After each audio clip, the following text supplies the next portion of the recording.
physicians who don't have the bedside manner, or really are not people that we'd like to be friends with, or even want to see, perhaps. But in admissions, the process is much more ideal. Are you that person that will give? Are you that person who will have the beeper on 24/7 and miss their kid's birthday party and soccer games and everything else that takes place in a family because you have patients that need you? Now, they can't get all of that from a letter. They can't get all of that from what you tell them. But they are going to start to derive their own kind of opinion about you by what you've done. Part of AMCAS is listing all the activities you've had, and it gives you up to 15 places to list those activities. And they're saying, well, how long did you do this, and how many hours did you do it for?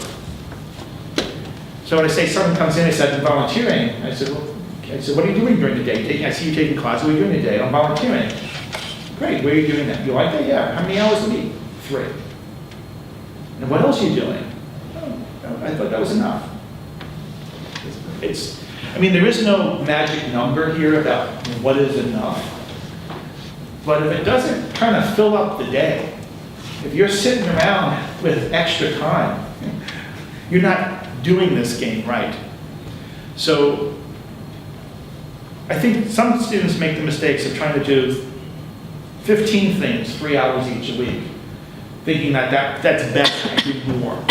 Whereas the better applicants have focused on 1 or 2, maybe 3 things that they're really passionate about, that they really want to get involved with, that they look forward to doing. They get out of bed and say, oh, I'm so excited, I'm getting to do this today, and I'm not just going to class. That, of course, motivates you to go to class because that is part of the journey here, and it keeps you going through the sort of the difficult times, like an orgo test that goes wrong. You go, okay, I'll come and get back to this, but tomorrow I get to do this in this setting, and I can't wait to get there again. Those are the experiences they're looking for. I see a student telling me about what they're doing. I want to see the body language change. I want to see the energy of the room come up. And anyone in admissions who's doing that interview is looking for the same thing. They're not looking for some just passionate diatribe about, I did 3 hours here, 2 hours there, this was cool, I saw this, I followed this position around. Shadowing is a wonderful experience, but it's very passive. Right? It's really like, stand over there, watch this, but it's not really involved, although it is a great way of seeing what life of doctors are. I don't want to discount that shadowing isn't a way of getting to see medicine firsthand, but it doesn't tell me anything about you. It's telling me you follow someone around. That's not very exciting. I want to see what it is you've done. So we've had people who really are passionate about the elderly. People who are passionate about disenfranchised people in different locations, whether it's working at the foot clinic at the Boston Homeless. They really are looking for things that maybe kind of makes others squeamish in a sense. I don't mean that everything should be icky, but the point is that you should have an excitement about something that is medically interesting, relevant, and fits you, and explains and helps tell me who you are. So again, how people come to this, but it's also how people do this. And so we have had postbacks who have been clinical research coordinators.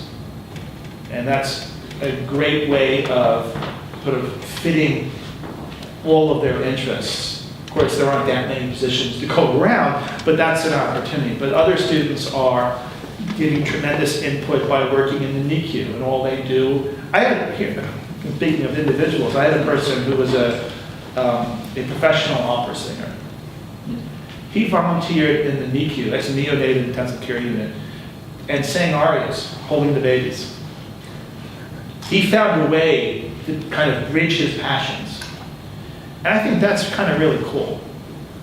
Now that doesn't always sort of fit what your skill sets might be, but there was something about that just made sense to that applicant and helped that applicant succeed to get into medical school. So there is no right experience. There is no better experience. There is no number of hours that has to be hit. There is no research project that has to come to paper publications. But all of these different pieces for different individuals are what they used to be successful. And ultimately, when admissions puts together a class, they don't want everybody to look the same. So, someone says to me about this checklist phenomenon. It's sort of like, if you want to look like everybody else, you're going to get lost in the crowd. And you're not going to be seen as that unique individual that brings something different to this class. It's just not going to happen that way. So what do you bring? What skill sets? What ethnicity? Where'd you go to school? I mean, all these things are these little boxes that people are thinking about. What instruments do you play? What way to have a tuba play a mile? So, no, you weren't first on that one. But the point is that they are looking for that diversity, and so there is no one path. Now, if you are that person that's in the middle, then you better be the best of the middle, okay? And wherever you are, you have to be, the best. You have to always be achieving, and you have to have, again, obviously people skills. And this is particularly true for people who have been engineers, that to show that they have the ability to interact and to have that bedside manner, I think those individuals really should sort of shape their application by doing very personal things with the homeless or the children, or something where they are interacting with patients and sick people or just disenfranchised people to show they have the people skills and the cultural sensitivities. But you might have been a humanities major, you might have been volunteering for everything you want for your life, and you really do want to try research. Don't be afraid of trying things, certainly. But whatever it is you're doing, don't do it because you think you have to, that it has to be a checkbox. We'll take one more question, and we'll wrap this up for time's sake. I know biology's tonight, so people want to get some food. So within research, other than lab, what if someone's interested in research where it's policy or helping the operations of a hospital run better? Yeah, so certainly we've had individuals who have done that. I'm not sure that Harvard or Yale or Columbia would count that as research, but it clearly shows motivation of, and insight and knowledge and experiences that have value. That's why I'm saying that, when you see these numbers sometimes that 97% of matriculants have had research experience, it includes everything.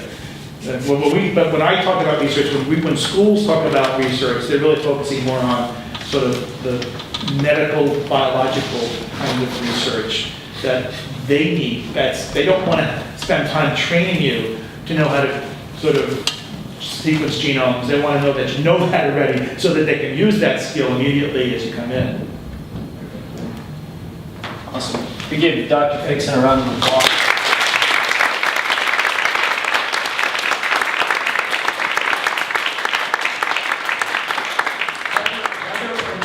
Health Careers Program. The office is there to advise and help students through this process. If you're in the program, obviously that's something you're supposed to be doing. But if you're not in the program, we certainly will talk to you. We may not have any institutional memory, so every time you come in, you have to retell us your story. I don't have the folder in front of me with notes, but certainly I spend a lot of time talking on the phone to people who aren't even at Harvard, trying to get them in the right place or direct them to the correct locations. If you're here, obviously, you are considered a citizen of our institution, and we're here to provide a service for all of you. Okay? So don't just think you have to be in the Health Careers Program. And it's a great service. One more, actually following up on that, after the program too, follow up with Dr. Fixsen or follow up through HEBS. Because I know you've expressed it before, you'd love to see what happens. People meet in this and actually form relationships, and people have gotten married. Yeah, this last year, two couples told me about getting married. So, we obviously all go through some pretty extraordinary emotional up and downs through this whole thing. So I think the great thing about postbacks is they're mature enough to support each other through this process. Where undergrads don't get that story. So. Just some quick HEPS announcements. Thanks you all for coming. Who came because of the email by chance? Who saw it on Facebook? I'm just trying to gauge. Okay. All right. So one. So we're just trying to figure out how to best reach the students. Honestly, there's about